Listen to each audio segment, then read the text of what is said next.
Buenas tardes, amigos. Comenzamos Televistazo con el seguimiento del caso Purga. Hola, Samantha.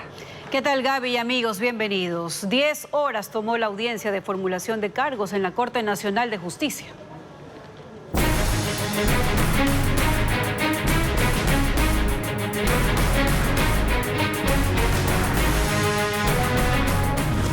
Caso Purga, la mafia judicial.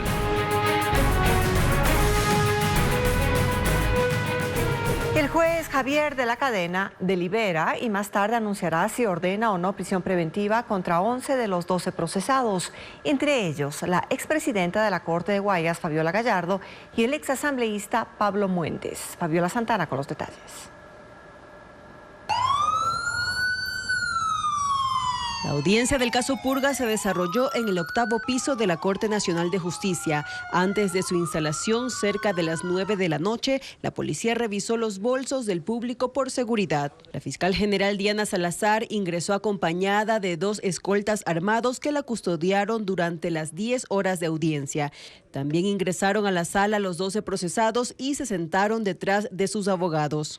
La audiencia se dividió en 2 fases. En la primera, el juez Javier de la Cadena resolvió la legalidad de la detención de los 12 capturados. Solo la expresidenta de la Corte del Guayas, Fabiola Gallardo, se había negado a firmar el parte de su detención. Con ello dio paso a la segunda fase, que fue la formulación de cargos. La fiscal se extendió 3 horas en presentar los elementos de cargos para sustentar que los 12 procesados usaron la política para permitir impunidad y pusieron a la Administración de Justicia al servicio del narcotráfico. Expuso chats entre los detenidos, detalló irregularidades en procesos a favor del exasambleísta Pablo Muentes, su primo, y la intervención de Fabiola Gallardo en resoluciones a cambio de favores y su cercanía con el abogado del narcotraficante Fito. A la 1:40 de la madrugada, la Fiscalía terminó su intervención solicitando al juez que ordene prisión preventiva para 11 procesados. Para el juez Reinaldo Ceballos, pidió arresto domiciliario por ser mayor de 65 años. Además, pidió la prohibición de mover cuentas por $35 millones que deben ser divididos entre los procesados. También el impedimento de vender bienes. Desde entonces inició la réplica de los abogados y a las 7 de la mañana el juez suspendió la audiencia para revisar las peticiones y los documentos expuestos. A las 4 de la tarde se reinstalará para anunciar si acepta o no el pedido de la fiscal Diana Salazar. Fue una jornada maratónica de 10 horas que mantuvo pendiente a los interesados en conocer detalles de una nueva trama que involucra, como dijo la fiscal, la política, la justicia y el narcotráfico. Pablo Muentes es la cabeza de la estructura criminal que operó en la Corte de Guayas y, según los cargos fiscales, también lideraban la expresidenta de la entidad y un juez provincial. Cientos de chats y audios encontrados en el teléfono de Mayra Salazar hicieron que la fiscal general llegue a esa conclusión. Jacqueline Rodas explica. La clave del caso Purga para descubrir la corrupción en la Corte de Guayas fue Mayra Salazar. Ella está presa y procesada en el caso Metástasis por colaborar con la red del narcotraficante asesinado Leandro Norero. Según los cargos fiscales, el exasambleísta Pablo Muentes la puso en la corte como publicista, a órdenes de la presidenta Fabiola Gallardo. En la casa de Muentes se negoció su salario por $2.500 mensuales, que durante meses pagaron de su bolsillo Gallardo y el ex legislador. Más adelante, Wilman Terán, entonces titular de la Judicatura y ahora procesado, le otorgó un contrato y pretendía darle nombramiento, relató la fiscal. Mayra Salazar negociaba con los jueces de Guayas y también servía a Muentes como operadora de cuentas troll para publicar sus mensajes. Por todas estas relaciones, fue valiosa la información que se encontró en su teléfono, cientos de chats y audios intercambiados por WhatsApp y otras aplicaciones de mensajería, no solo con los involucrados en el caso Purga, también con Daniel Salcedo y funcionarios de entidades públicas que le pedían favores. Ella tenía voz y voto en los tribunales. Con esta información, la fiscal determinó que se conformó una estructura criminal con 3 personas al mando: Pablo Muentes, como líder, Fabiola Gallardo a cargo de la planificación, al igual que el juez Johan Marfetán, a quien señala de conseguir los fallos a favor del exasambleísta social cristiano. A los otros 9 procesados los considera colaboradores. El caso Purga se sigue por delincuencia organizada, pero la fiscal advierte que hay involucrados que cometieron además tráfico de influencias, cohecho y prevaricato. Según la Fiscalía, el ex legislador Pablo Muentes logró de forma fraudulenta una sentencia para que el Banco del Pacífico lo indemnice con casi $4 millones. Solicitó un crédito a esta entidad, presentó documentos falsos de pago según el banco y exigía que se extinga la deuda. El primer caso al que hizo referencia la fiscal Diana Salazar en la audiencia de formulación de cargos es el de Pablo Muentes y el Banco del Pacífico. Ahí es donde empieza la purga. Este es un tema que inicia en 1998, cuando la entidad financiera le otorgó entre mayo y septiembre de ese año 5 créditos a Muentes por un total de $580,000 para un proyecto camaronero, a él y a su esposa Mónica Alvarado. A partir de aquí, las versiones se bifurcan. Según Muentes, él pagó puntualmente la deuda, pero el Banco del Pacífico nunca registró los pagos. Según el banco, Muentes solo canceló $67,500 y los recibos que presenta como prueba de pago son falsificados. La postura del banco fue avalada por 3 peritos, quienes identificaron que las notas de crédito que presentó Muentes contenían operaciones de crédito y gastos legales en 1999, cuando el cliente ni siquiera había sido demandado por el banco ni existía la coactiva. Auditores externos tampoco encontraron registro alguno del pago de esa deuda. Sin embargo, Muentes fue a las Cortes 20 años después y presentó una acción de habeas data exigiendo al Banco del Pacífico que registre sus pagos y que se eliminen los intereses devengados. El juez Reinaldo Ceballos le dio la razón.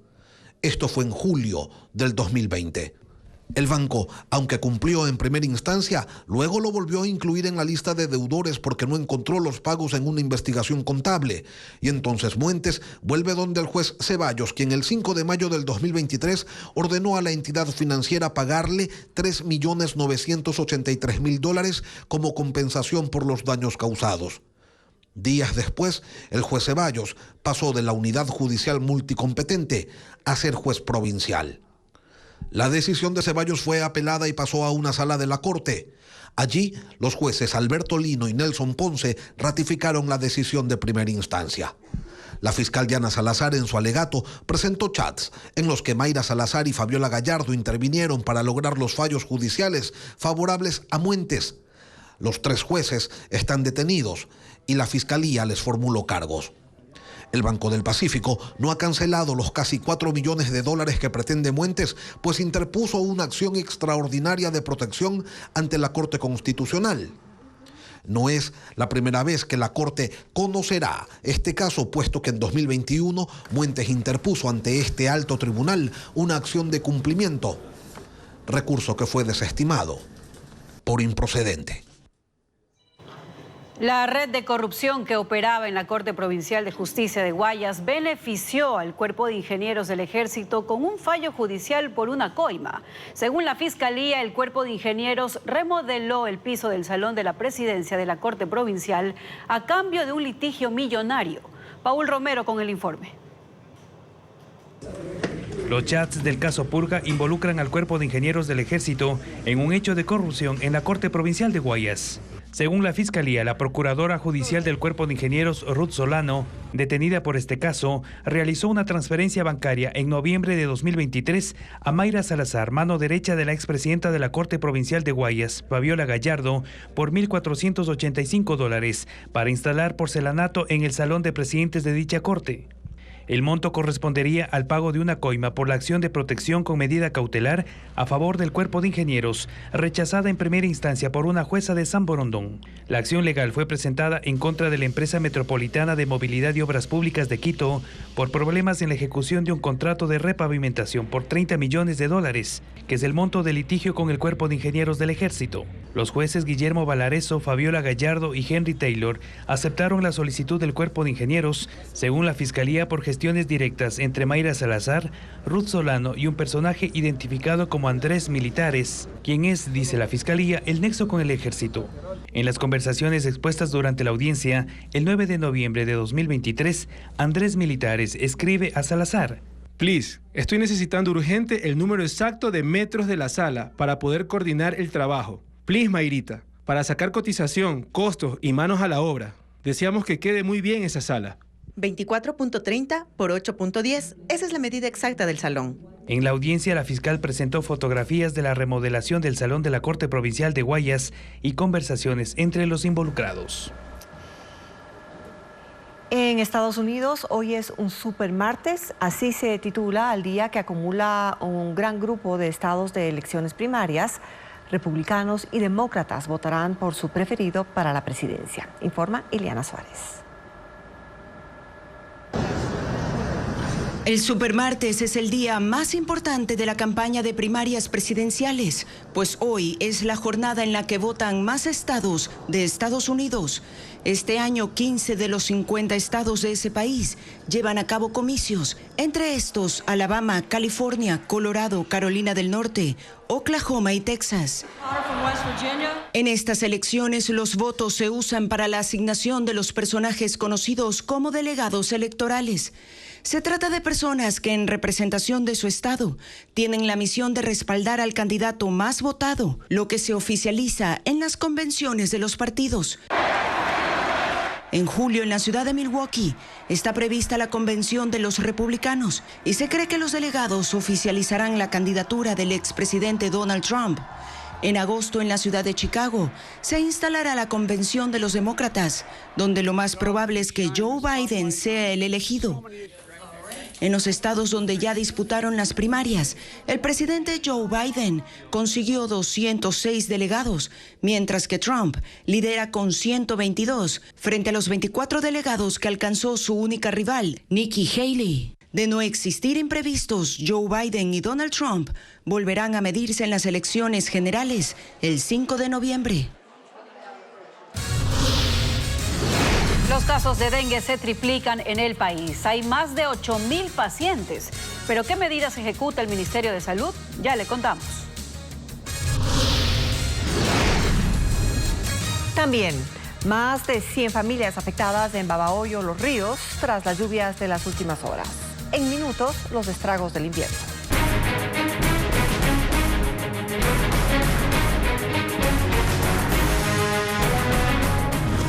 Caso Purga, la mafia judicial. La exfuncionaria Mayra Salazar cumplía con órdenes que daba Daniel Salcedo Bonilla. Él le pidió ayuda para viralizar un video para lavar la imagen de un grupo delictivo luego del asesinato de Fernando Villavicencio, según la Fiscalía. Diego Puente con los detalles. Sensual. Un movimiento. Una vez más, Daniel Salcedo Bonilla aparece en una investigación. Él, bajo el alias de El Bello o Gordito, chateó con Mayra Salazar, según contó la Fiscalía esta madrugada. En sus conversaciones se refieren a venta de inmuebles, negocios y además sobre hechos que se dieron tras el asesinato de Fernando Villavicencio. El 10 de agosto mantienen el siguiente diálogo. Usted tiene calientita la noticia. Vea, con eso usted corona. Súbale a las redes para que le reposteen. Vea eso, ahora soy lobo. En este momento se lo subo. El video fue subido a una cuenta troll. Es en el que supuestos integrantes de los Lobos se deslindan del asesinato. Y con esto queda en evidencia que otros grupos delictivos quieren desestabilizar al país y hacer responsable a otros EDO, como el de nosotros los Lobos. La fiscal Diana Salazar, durante la audiencia de formulación de cargos, cuestionó que una funcionaria pública como era Mayra Salazar mantuviera conversaciones para limpiar la imagen de un grupo delictivo. En otro mensaje, Salcedo Bonilla habla de vender una casa y pide ayuda a Mayra Salazar. Ahí pregúntele dónde operan a ver si les interesa la Casa del Sur. Ya está regado, gordito. Dígale que les vende una casita.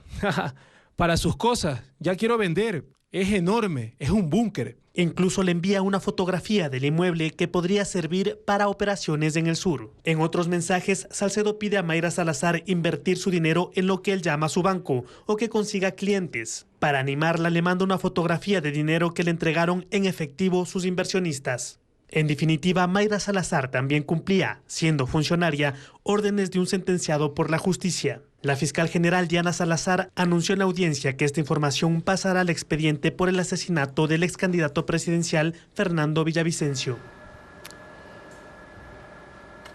La bancada social cristiana asegura que el caso de su ex legislador Pablo Muentes es un tema personal y rechazan cualquier vínculo.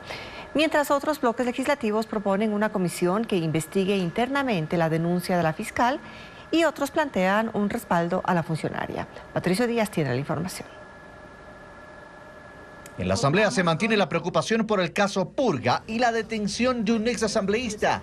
La bancada social cristiana señaló que no tiene ninguna relación con las acusaciones contra su ex legislador Pablo Muentes.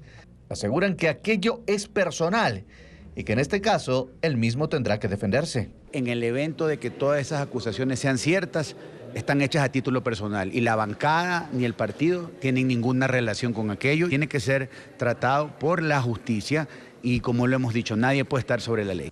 En el caso del futuro juicio político a la fiscal general Diana Salazar, dicen que su posición no cambia. La posición del Partido Social Cristiano y la bancada es la misma. Nosotros no vamos a votar por la censura y destitución de la señora fiscal Salazar. En cuanto a respaldo, Construye anuncia que presentará un pedido al Pleno para apoyar el trabajo de las instituciones que actúan en este caso. El jueves, un cambio de orden del día, a la entidad del Estado, que es la Fiscalía General del Estado, que no solamente es la fiscal, la doctora Salazar, sino todo el equipo, que es Policía Nacional, jueces que sí están investigando de una manera autónoma. El correísmo propone una comisión especial para investigar la denuncia de la fiscal en torno a la filtración de las altas esferas de la política legislativa. El presidente de la Asamblea tiene la responsabilidad de poder convocar a los presidentes de comisiones, a los vicepresidentes de comisiones, a los coordinadores de bloque para analizar este tema en donde se abra una investigación seria. La Asamblea, en un comunicado sobre el caso, se limitó a descartar cualquier vínculo con Pablo Muentes. Señalan que el ex legislador no es ni ha sido parte de la gestión que lidera el ingeniero Henry Kronfle, el actual presidente de la Asamblea. Destacan igualmente que tampoco fue parte de la comitiva que acompañó a Kronfle en un cambio de guardia en la presidencia de la República. El presidente de la Asamblea no se ha pronunciado sobre el caso.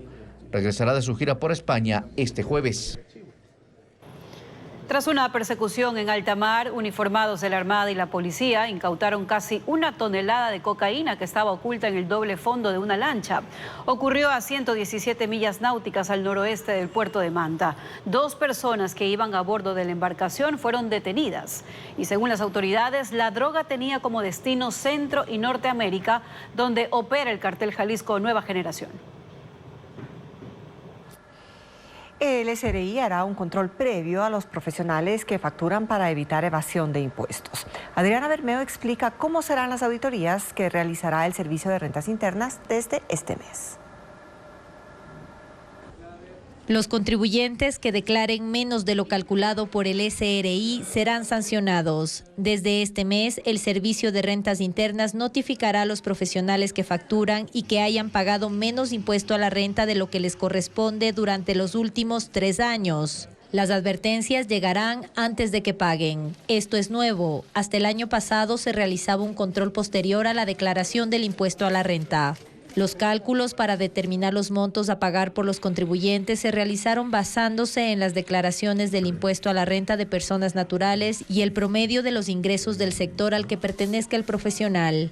El SRI ha detectado irregularidades en los tributos de 7,000 personas, en su mayoría médicos, abogados y profesionales de la construcción que facturan por sus servicios. Estos contribuyentes sobrevaloran sus gastos, por ejemplo, ¿no? y tienen unos márgenes bajos de ganancia, lo cual hace que su impuesto a la renta calculado sea también bajo. El SRI iniciará auditorías de express que durarán un mes a quienes, a pesar de la advertencia, declaren menos del monto calculado. ¿Por qué es importante pagar antes de que inicie esta auditoría? Porque la multa se incrementa. Cuando el contribuyente decide liquidar su deuda por cuenta propia, paga el 0.83% de interés, mientras que si es notificado por el SRI, se aplica el 20% de recargo.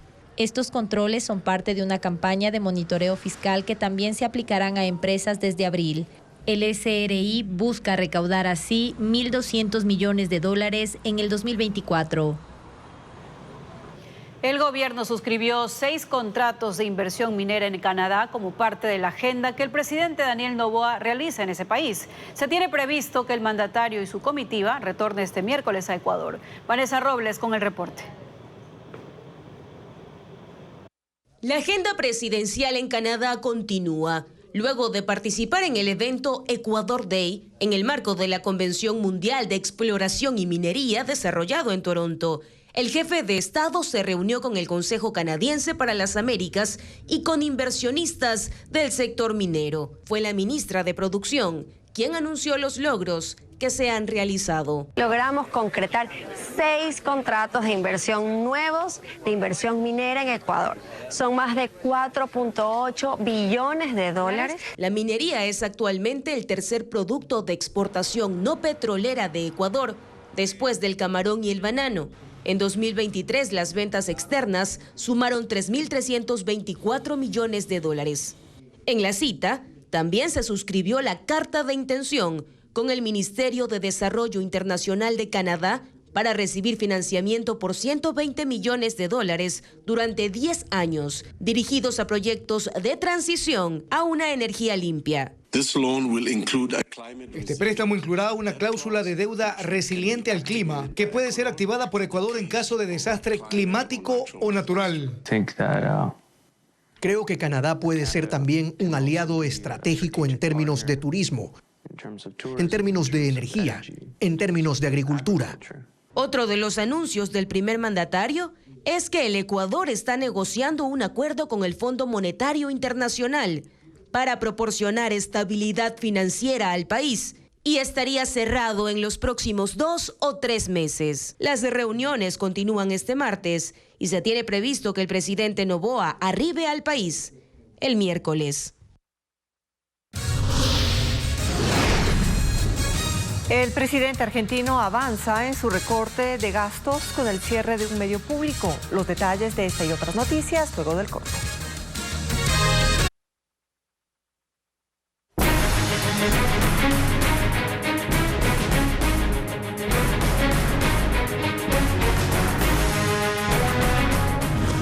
Caso Purga, la mafia judicial.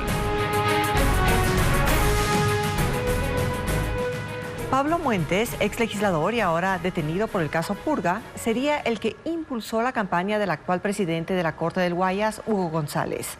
Así lo dio a conocer la Fiscalía durante la audiencia de formulación de cargos. La fiscal Diana Salazar adelantó que González también será vinculado a este caso, como informa Carla Delgado. Las conversaciones telefónicas y audios que presentó la Fiscalía como evidencia durante la audiencia de formulación de cargos del caso Purga delatan cómo Muentes impulsó la campaña de Hugo González, actual presidente de la Corte del Guayas. En una conversación del 6 de diciembre, Mayra Salazar cuenta a Muentes que prepara a González para la campaña. Incluso le dice que está en la casa de él grabando un video promocional. Muentes responde: buenísimo. En el video dile que suba un poco el tono de voz, que hable más terminante. Dile que se lo vea que es sincero, que no sea flojo para hablar, que tiene que meter un poco de energía, de vitamina de power a lo que habla. Mayra Salazar responde mediante una nota de voz, que en efecto, que a Hugo aún le cuesta manejar el tono de su voz y los nervios, y que sin embargo han hecho un buen trabajo. Muentes, según los chats, estaba metido de lleno en la campaña del actual presidente de la Corte de Justicia de Guayas. Tanto que daba directrices en una nota de voz del 7 de diciembre. Habría que buscar un eslogan que diga la presidencia de los jueces, de todos los jueces, algo así que involucre a los demás. Y luego, siguiendo el hilo de la conversación, le remite textualmente lo que debe decir González. Según las conversaciones, Muentes también buscaba votos para asegurar la presidencia. Hasta ofrecía regalos. En otro chat del 7 de diciembre, Muentes envía una nota de voz a Mayra Salazar. Ya la campaña arrancó y aquí va a tener todos los misiles apuntándolo a él, porque los otros no valen nada. Hay que sacar, hay que pensar, hay que mandar. Yo no sé si mañana viernes, ver cuánta gente hay para mandar un poco de sándwiches de chancho. Lo voy a mandar sin funditas del sanduchón para que no me relacionen. Pero es importante que le dé a los jueces, a los secretarios y a los ayudantes, que eso va a ayudar mucho. Mayra Salazar le dice que enviarán panes de Pascua y el lunes plumas y jarros, y le remite un PDF con los diseños. Muentes responde con un audio. Mira, más que con cariño, con afecto sincero. Mira, esas son las cosas, Mayrita. Ya está. Está bonito, pero lo mejor es al final con afecto sincero. Hugo González escucha mejor. Son cositas sencillitas, pero pásame lo que vas a poner y mándalo en el próximo. Ya le cambias la frase. Durante la audiencia de formulación de cargos, la fiscal Diana Salazar adelantó que se vinculará en el proceso al actual presidente de la Corte Provincial del Guayas, que fue posesionado el 12 de enero en reemplazo de Fabiola Gallardo, una de las detenidas por el caso Purga. Otro de los procesados es el primo del ex asambleísta Pablo Muentes, Fausto Alarcón Gómez, quien por medio de un habeas data se benefició ilegalmente de un bien inmueble valorado en $200,000. Merlin Ochoa informa que los terrenos están en Durán. Como parte de la organización delictiva, la Fiscalía formuló cargos en contra de Fausto Alfonso Alarcón Gómez, primo del ex asambleísta social cristiano Pablo Muentes. Según lo expuesto por Diana Salazar en la audiencia, él se apropió ilegalmente de un bien inmueble en Durán, provincia del Guayas. Se trata de un terreno de 12 hectáreas valorado en $200,000, que según el Ministerio Público realmente le pertenece a la familia Ramírez Nieto. La propiedad, sin ningún documento que legitime su compra, pasó a nombre de Alarcón. El caso fue denunciado por Eric Ramírez, ciudadano de doble nacionalidad, ecuatoriana y estadounidense. Él indicó que de su terreno aparecen 2 fichas catastrales, 31 y 401. La primera es falsa. ¿Cómo se logró? Según la Fiscalía, por medio de un habeas data. Una jueza dispuso rectificar la información catastral del terreno de 12 hectáreas, eliminó la ficha inicial, la real, y en su lugar legitimó el predio a nombre de Fausto Alarcón, sin soporte documental de una compra. Según la legislación ecuatoriana, el habeas data es un recurso judicial cuyo verdadero propósito es proteger la información de quien lo solicita, pero no es posible utilizarlo para anular la propiedad sobre un bien si no existe un juicio civil de por medio. Fausto Alarcón consta como accionista de 2 compañías, una de ellas es de venta de sándwiches de chancho. La investigación de la Fiscalía también determinó que Ramírez aplicó la misma modalidad para apropiarse de otro terreno cercano, valorado en $100,000. Contradictoriamente, mientras estos bienes pasaban a nombre de Alarcón, ante el Servicio de Rentas Internas, él declaró su impuesto a la renta en $0 desde 2012 al 2021. Según Fiscalía, la red delincuencial que encabezaba Pablo Muentes favoreció a alias Fito, cabecilla de los choneros y prófugo de la justicia. Fabiola Gallardo, cuando aún era presidenta de la Corte Provincial del Guayas, hizo un acercamiento con el abogado del narcotraficante para beneficiarlo. Luisa María Heredia con los detalles.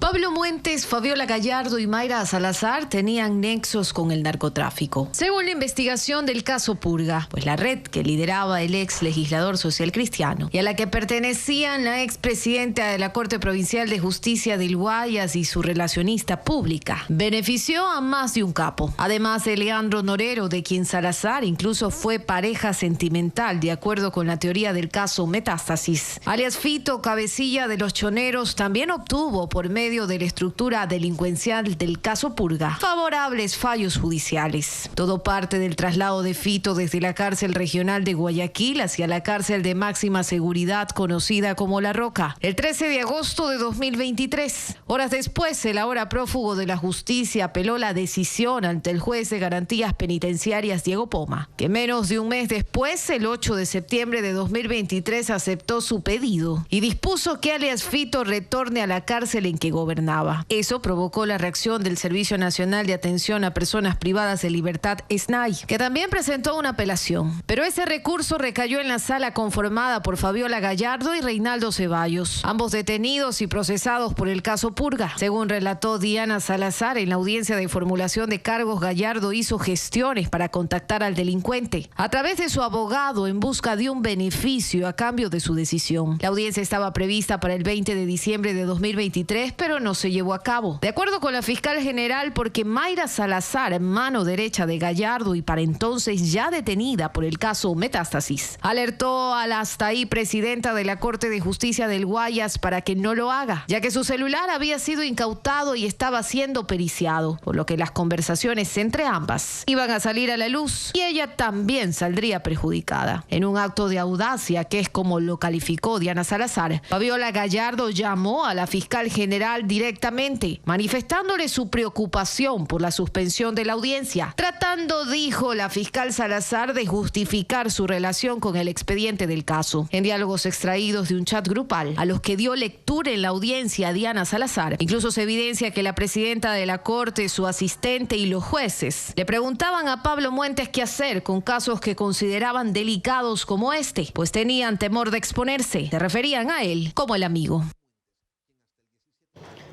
Pandillas armadas intentaron tomar el control del principal aeropuerto de Haití, desatando un enfrentamiento con policías y soldados. Las terminales estaban cerradas al momento del ataque y los empleados huyeron de las balas cuando los delincuentes intentaron ingresar. El ataque ocurrió horas después de que las autoridades impusieran un toque de queda, luego de que bandas armadas irrumpieran en los dos penales más grandes del país y liberaran a miles de reclusos el fin de semana. En Argentina, el gobierno de Javier Milei avanza en su plan de reducción de gastos. El cierre del medio estatal Telam fue anunciado por el mandatario. Ileana Suárez con las reacciones a esta medida.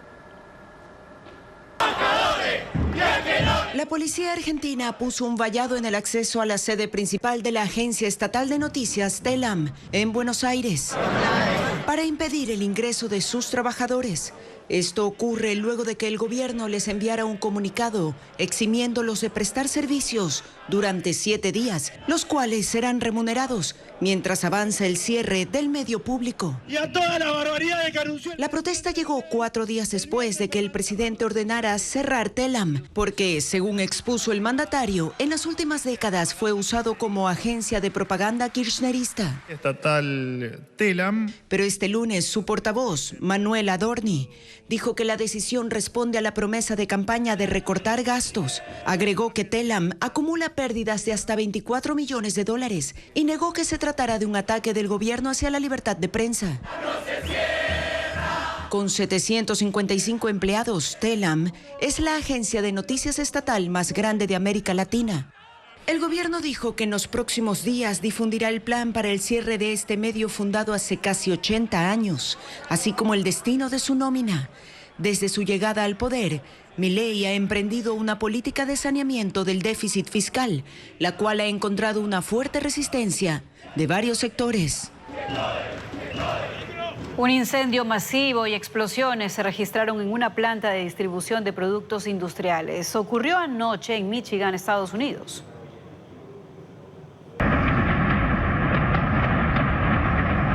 En Michigan, cerca de las 10 de la noche de este lunes, varios residentes del municipio de Clinton reportaron explosiones que hicieron temblar sus casas. Una gran nube de humo se elevó debido a un incendio en un centro de distribución de productos químicos y de limpieza. Conductores compartieron imágenes del lugar envuelto en llamas. Muchos reportaron el sonido de estallidos y escombros grandes y pesados cayendo sobre los techos de sus viviendas. La policía y los bomberos acudieron al lugar, bloquearon calles y pidieron a los habitantes permanecer en sus casas y cerrar ventanas. A esta hora el fuego ha sido controlado, pero los bomberos continúan en el lugar, extinguiendo pequeños focos de fuego. Afortunadamente, el incidente no deja víctimas ni heridos.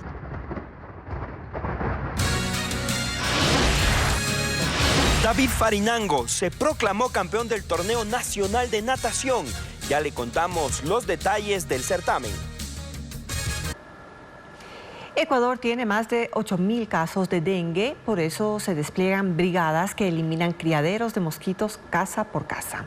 Una medida que se intensifica en las 5 provincias con mayor número de infectados. Diego Cuenca visitó uno de los sectores intervenidos donde frenaron la reproducción de larvas.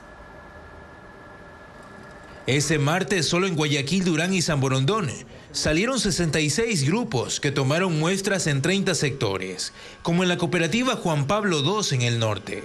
Ahí algunos de sus habitantes tenían recipientes y llantas con agua, donde cada 3 días la hembra del mosquito pone hasta 350 huevos, de los cuales salen los Aedes aegypti, vectores transmisores del dengue, zika y chikungunya. Hasta el día de hoy tenemos alrededor de más de 300.000 reservorios eliminados, prácticamente 53.000 reservorios tratados. Cuando nosotros hablamos de tratados es cuando aplicamos un químico que va a hacer que las larvas que se encuentran prácticamente mueran. Santo Domingo de los Áchilas, Manabí, Los Ríos, Guayas y El Oro son las provincias donde se priorizan estas acciones, debido a que esas localidades tienen más de 4.000 casos de dengue. Es decir, el 50% de los 8.000 reportados en lo que va de ese año en el país. Con base en este monitoreo, la Dirección Nacional de Vigilancia Epidemiológica considera que Ecuador está en zona de alarma. Por eso las brigadas también explican a las familias a usar cepillo y detergente para limpiar baldes o tanques donde almacenan agua, porque frenar la proliferación del dengue también es responsabilidad de las comunidades, que también instala puntos de información en los barrios intervenidos. Finalmente, las brigadas colocan ese polvo insecticida para frenar la reproducción de mosquitos y luego ingresan a la casa a fumigar cada espacio. El Ministerio de Salud aclara que en Ecuador aún no hay epidemia de dengue. Sin embargo, hasta el momento 4 niños y 3 adultos han fallecido a causa de esta enfermedad. De este martes encontraron un cadáver en la terraza de la Asamblea Nacional en Quito.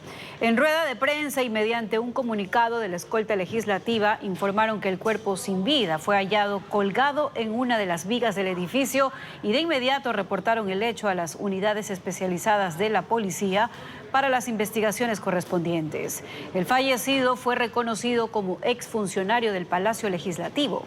La vicepresidenta de la Asamblea, Viviana Veloz, declaró un día de luto y un minuto de silencio en el Pleno.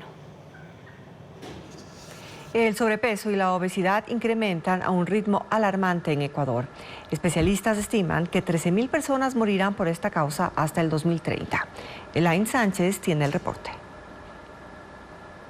El sobrepeso y la obesidad están en niveles muy altos en las 24 provincias del país. 35.671 personas viven con esta condición y el 66% son mujeres. Los motivos principales son el alto consumo de alimentos azucarados, altos en grasa y la falta de actividad física. El Oro concentra el 69% de personas con obesidad o sobrepeso. Le siguen Carchi con el 67%, Cañar con el 66%, Esmeralda 64%, Guayas 62%, Manabí 61% y Pichincha el 55%. Los más afectados tienen entre 20 y 59 años. En las mujeres, el sobrepeso causa problemas en su salud, disminuye la fertilidad, provoca cambios hormonales y desarrolla el síndrome del ovario poliquístico. En este caso, tardan más del tiempo en concebir en comparación a una mujer con peso saludable. Y si se embarazan, aumenta el riesgo de aborto espontáneo. El tema de la obesidad genera una disminución en la expectativa de vida de 5 y se llega a decir en algunos estudios de hasta 20 años. Según el Programa Mundial de Alimentos, en Ecuador anualmente fallecen 22.671 personas por enfermedades cardíacas, diabetes e hipertensión, derivada de la mala alimentación. Para el 2030 se estima que aumenten 13.000 otras personas. El no dormir bien, no tener calidad de sueño, no cumplir con las 8 horas de sueño reglamentarias, ¿no? La media de 8 horas entre 7 y 9, también es un factor que aletarga un poco la dinámica del cuerpo. Especialistas recomiendan mínimo 150 minutos semanales de actividad física para adultos. Aumentar el consumo de frutas y verduras es importante. Y en Guayaquil, la exposición Nunca muere el sueño si aún vive el soñador está abierta en el Museo Naim Isaías, mientras que el grupo Ojo de Agua llega con una obra clásica al Teatro San Gabriel en Quito. Estefanía Arias con la agenda cultural.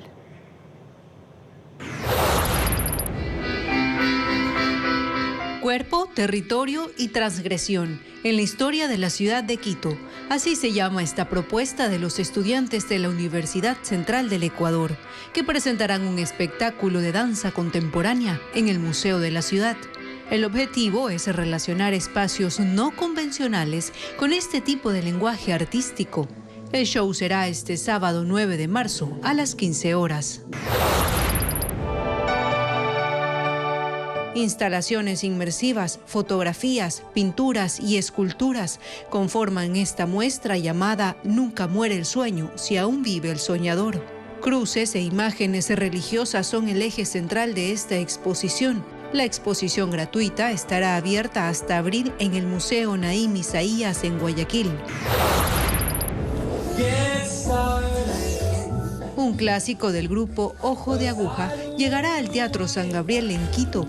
Es la obra Él, Ella y Ese Perro, una sorprendente historia que habla sobre las relaciones de pareja en el mundo actual y una infalible receta para retener al ser amado. Dirigida por Roberto Sánchez Casar e interpretada por él junto a María Elena López e Irene Villacrés. Habrá una sola función este miércoles 6 a las 20 horas.